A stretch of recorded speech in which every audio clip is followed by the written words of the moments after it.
E aí, pessoal, beleza? Eu sou o Rabino Gilberto Ventura, ou Moré Ventura. Moré significa professor em hebraico.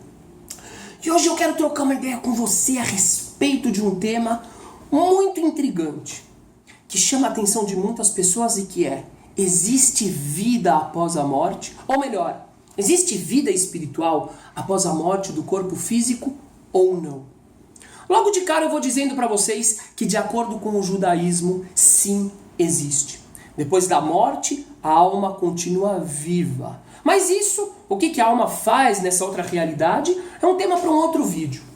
Mas nesse vídeo aqui eu quero conversar com você sobre quais são as provas nas escrituras desse fato. E por que eu quero trazer esse vídeo? Porque muitas pessoas têm me perguntado e têm me trazido muitos versículos comprovando o contrário. Comprovando que, de acordo com as escrituras, com o nosso Tanar, aquilo que os irmãos cristãos chamam de Primeiro Testamento, que para nós é único, que, de acordo com o nosso Tanar, só existe vida da consciência quando existe o corpo físico. Ou seja, que enquanto o corpo está morto, não há vida. E que só haverá retorno da vida com a ressurreição dos mortos. Então agora eu vou comprovar para você, a despeito de todas as aparentes provas, que, de acordo com o Tanar, de acordo com a palavra do Eterno, sim, existe vida após a vida. O que é um grande consolo para aquelas pessoas que têm medo do desaparecimento, para aquelas pessoas que querem reencontrar os seus entes queridos e para aquelas pessoas que querem novas experiências e explicações para coisas que acontecem em suas vidas ainda aqui no mundo físico. Vamos lá. Então, primeiro, eu vou ouvir o argumento do outro lado, dos irmãos que argumentam contra essa ideia. Então vamos lá, vamos para o Salmo 6, versículo 5. Vamos abrir aqui. Quero chamar a atenção dos irmãos para uma coisa muito importante. Infelizmente, as traduções são muito deficitárias. E digo mais para vocês, existem traduções extremamente tendenciosas. Quem aqui pode saber isso? Quem conhece o idioma da tradução, mas conhece o original. E aqui, galera, eu estou lendo no original. Mais tarde eu vou falar sobre o curso de hebraico para você que quer aprender a dominar a língua sagrada para poder ler as escrituras no original. Então diz aqui, vamos pegar o Salmo. Fala o seguinte: Ki ein bamavet zichrecha bishol mi yodelach. Pois não há na morte recordação de ti, no Sheol, na sepultura, quem te reconheça, quem te agradeça. Então, aparentemente, 1-0 para os opositores. Não há consciência do Eterno na sepultura, Salmo 6, versículo 5. Segundo Salmo, 146, versículo 4.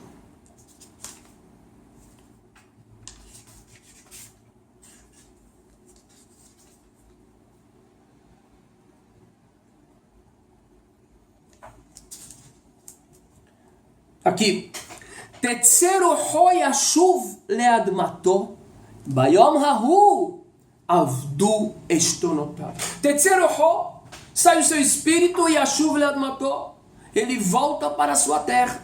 Bayom hahu, naquele dia, avdu estonotav, se acabam seus pensamentos. 2-0. Tá forte os argumentos do outro lado. Como é que a gente vai sair dessa? Vamos em frente. Vamos em frente que tem mais argumento. Isaías 38, 18. Vamos lá. Agora é nosso grande profeta Isaías. 38, 18. Quero ver como é que a gente vai sair dessa. O pessoal deve estar pensando assim. Isso é uma boa pergunta. Então aqui diz o seguinte: Que lo sheol todeka mavet yehaleleka. Pois o Sheol, a sepultura, não te reconhece, e a morte não te louva.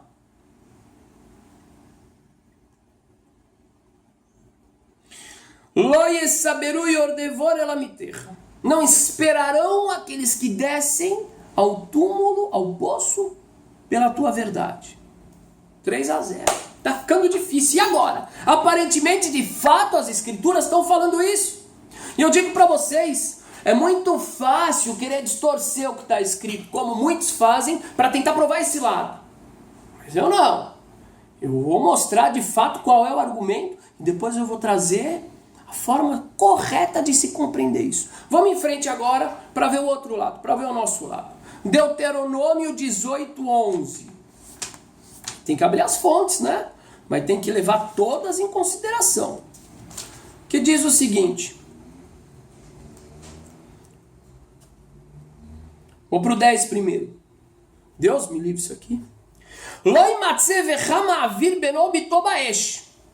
Não será encontrado entre ti pessoas que fazem churrasquinho de filho. Aquele que passa seu filho e sua filha no fogo. E etc. Vamos pro 11. Vehover haver, veshelo vedeoni, vedoresh el hametim. Não pode ser encontrado entre ti aquele que consulta os mortos. Aí eu pergunto para você, meu amigo, minha amiga, como é que a gente vai consultar quem não existe? Daqui a gente vê que existe consciência entre aqueles que morreram. Ou seja, existe vida após a morte.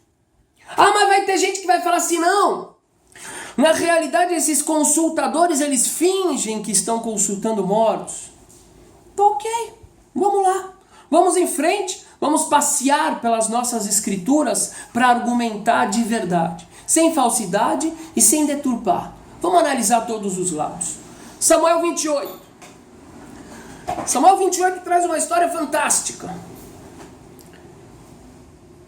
O rei Saul estava desesperado. Ele tinha uma guerra no dia seguinte e ele não sabia se ele iria vencer a guerra ou não, se ele deveria ir para a guerra ou não. O que ele fazia antigamente? Ele consultava o profeta Samuel. Mas o profeta Samuel já tinha abandonado ele em vida devido ao seu desrespeito a Deus.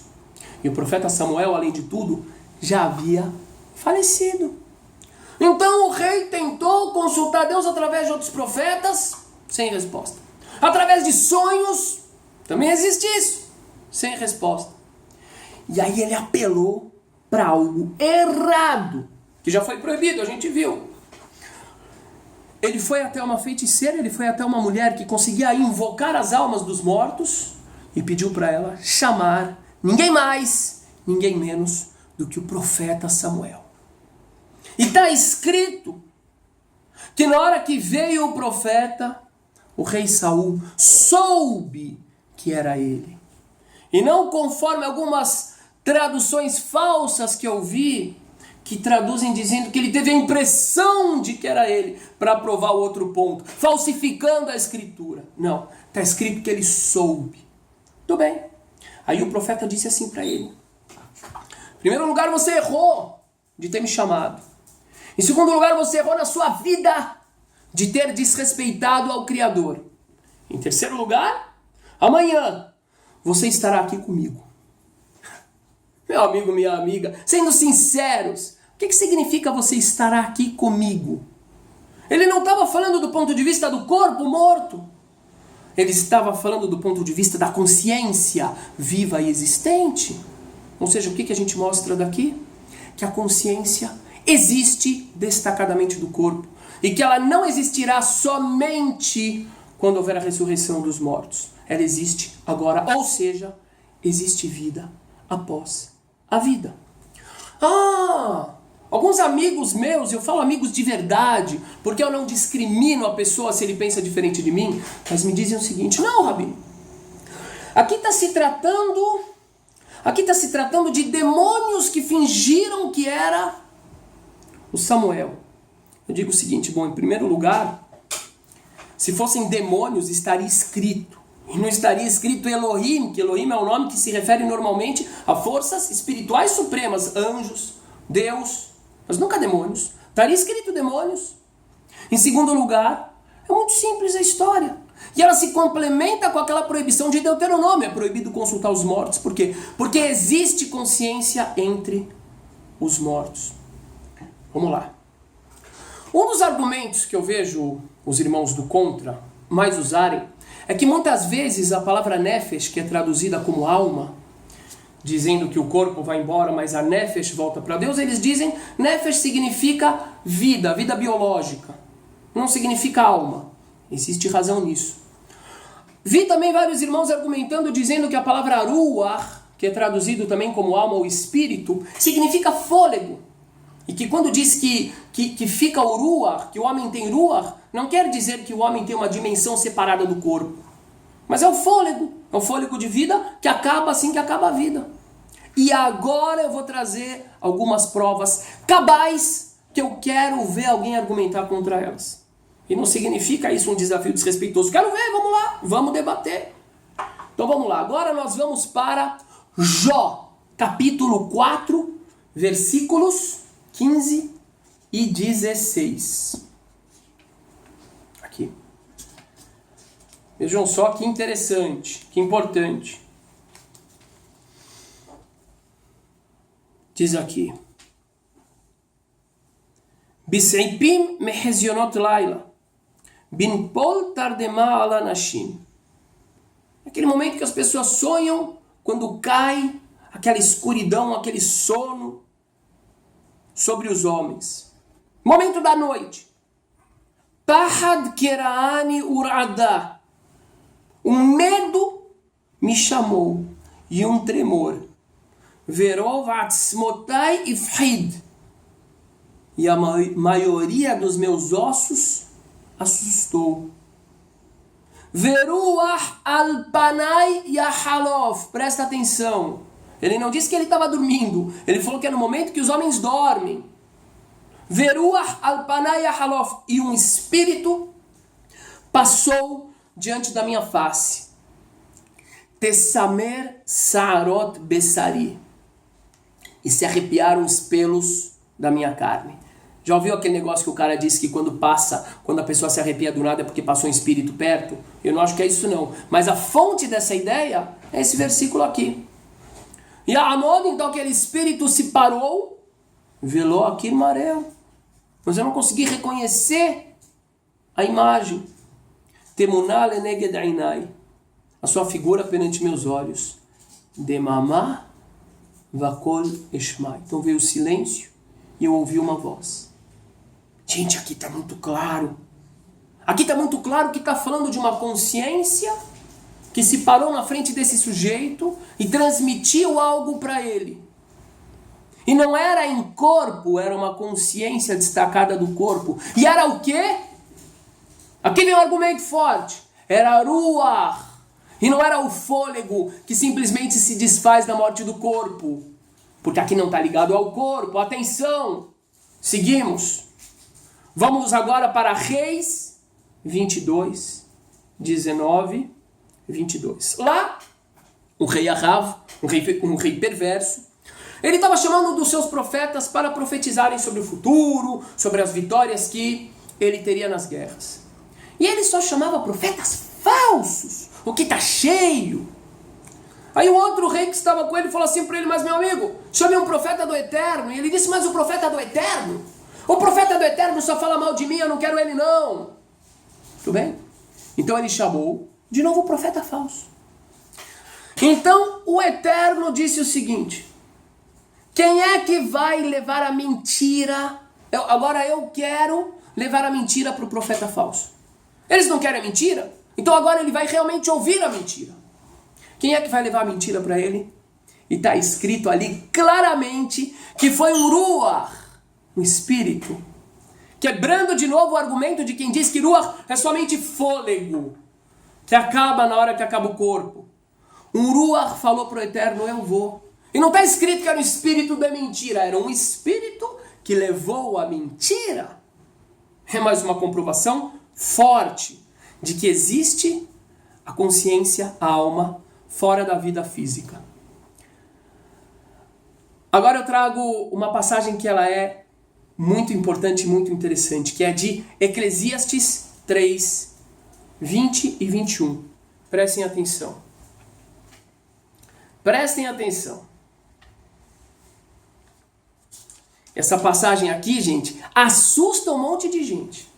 Tem gente que vira basicamente assim ateu por causa dessa passagem. Ele fala assim: ué, mas na própria Bíblia No próprio Tanakh está dizendo que não existe nada além, que é só o corpo, que a gente é igual ao bicho. O cara se assusta. E tem pessoas que argumentam para dizer que não há vida após a morte, usando esse versículo aqui. Eu digo, isso é desonestidade. É desonestidade. Por quê? Porque isso é descontextualizar. Vai até o fim do livro. Mas vamos pelo versículo. Diz assim. Estamos acabando já. Que mikre bnei adam, mikre abema, mikre had lahem, kemot ze, ken mot ze, veruach ehad lakol. O que acontece com o ser humano, o que acontece com o animal é a mesma coisa. Por quê? Porque todos eles têm o mesmo ruach. Veruach ehad lakol é um espírito para todos. Aqui sim, teriam razão aqueles que dizem que ruach é somente fôlego. Por quê? O animal tem ruach, o humano tem ruach. O motar adam min abema ain ki hakol havel. E a vantagem do ser humano sobre o animal não existe, porque tudo é vão. Então aqui o pessoal fala, tá vendo só? Quando fala que o ser humano tem ruach, é fôlego. É algo que acaba com a vida. Morreu o corpo, acabou o fôlego. Igual o homem, igual o humano. E o rei Salomão continua dizendo aqui, Hakol oler el makom ehad. Tudo vai para o mesmo lugar. Tudo era do pó, tudo veio do pó e tudo volta para o pó.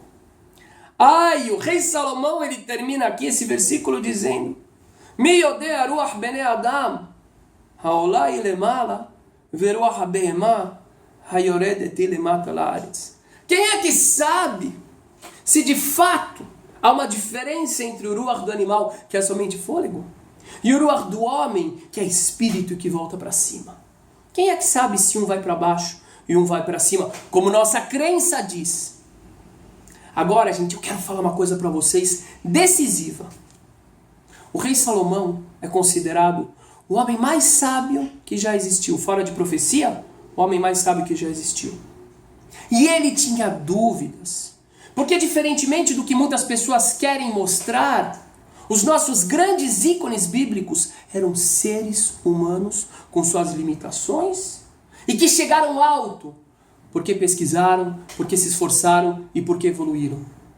E a gente percebe nesse livro inteiro que o rei Salomão viveu muito tempo da vida dele cheio de dúvidas.